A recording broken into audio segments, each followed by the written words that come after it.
Today I will be doing a presentation on the properties of solutions. So the learning goal for this lesson is to identify a mixture as a solution, a colloid, or a suspension, and also describe how the number of particles in the solution affects the freezing point, the boiling point, and the osmotic pressure of a solution.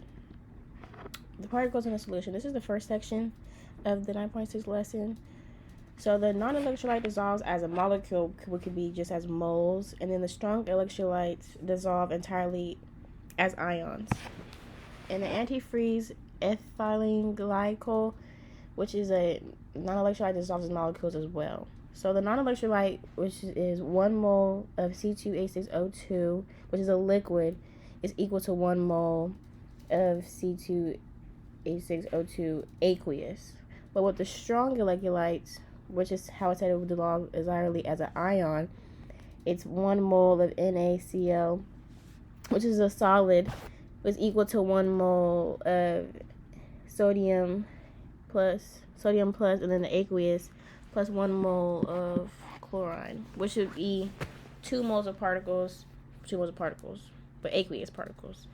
And then 1 mole of CaCl2 was equal to 1 mole of Ca2 plus 2 moles of chloride. And that would be 3 moles of particles. So the changes in boiling and freezing points. So on this diagram, you can see with pure water, the freezing point starts off with 0, and then the boiling point is 100. And as you tell, as you go across and look at the diagram, you can see as the freezing point goes down, the boiling point goes lower. And then all the other ones is 1 kilogram of water, and this one just has 1 mole. And then so as you add moles, the boiling point will go higher. And then, but as you add moles, the freezing point will go lower. If you can see that in the diagram.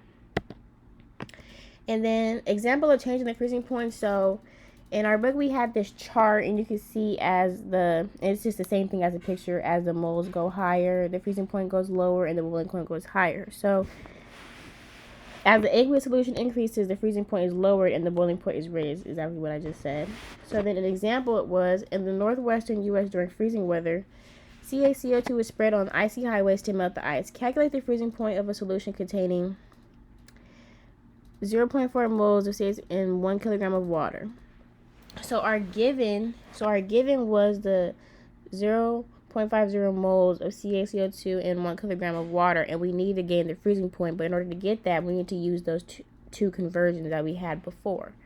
So we have to use this conversion factor of the 1 mole of CaCO2 is 3 moles of solute particles. So first we would have to find the temperature change. So 1 mole of solute particles equals 1.86 degrees Celsius. So you write the conversion factor, and then you would just basically connect it all and then get the temperature change. So you would take your given and multiply it by our first conversion factor, which we found on the page on the left side over here. And then you would then take the second conversion factor, which is up here, and then you would go across and basically cancel everything out and do the math. And 2.8 degrees Celsius would be your temperature change, and then you would subtract the temperature change from the freezing point. So in the chart, since we had 0.50 moles, you can see that when it has 0 moles, the freezing point is just 0.00 degrees Celsius. So you would take the 0.0 degrees Celsius and subtract it by the temperature change that you got, which would equal negative 2.8 degrees Celsius. So that is how you calculate the freezing point. If you want to pause the video and look at it more, you can.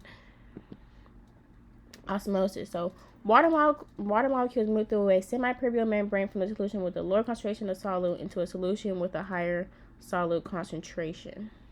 So basically what that's saying is, on the side that has the lower concentration, basically it wants to even out the concentrations on both sides.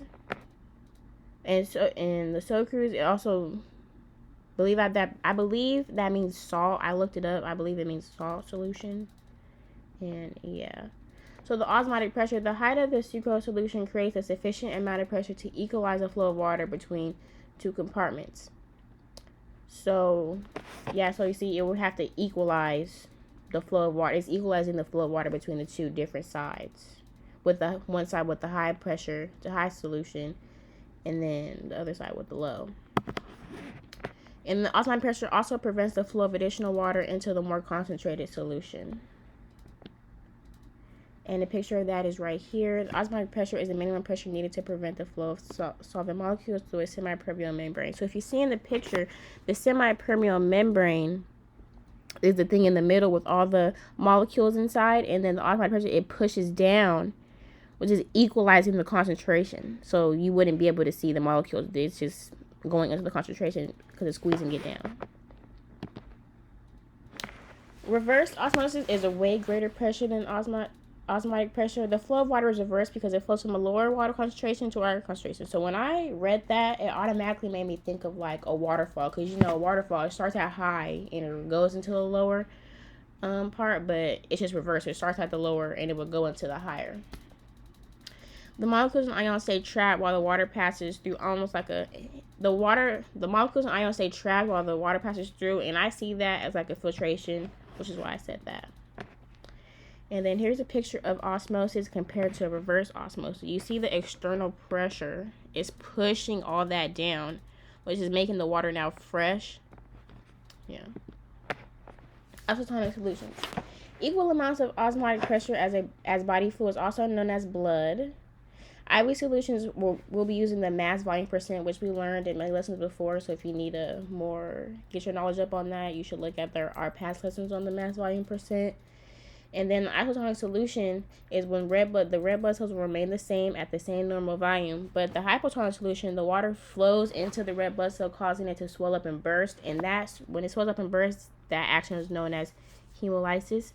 And then the hypertonic solution, water leaves the red blood cell, which causes it to shrink, and that process is called as crenation. And so as we see right here, the isotonic solution, the red blood cells look normal. In the hypotonic, you can see the water coming in, which is causing them to look a little bit more fat, a little bit bigger. Then the hypertonic, you can see that it's turning into a weird shape because the water is being released.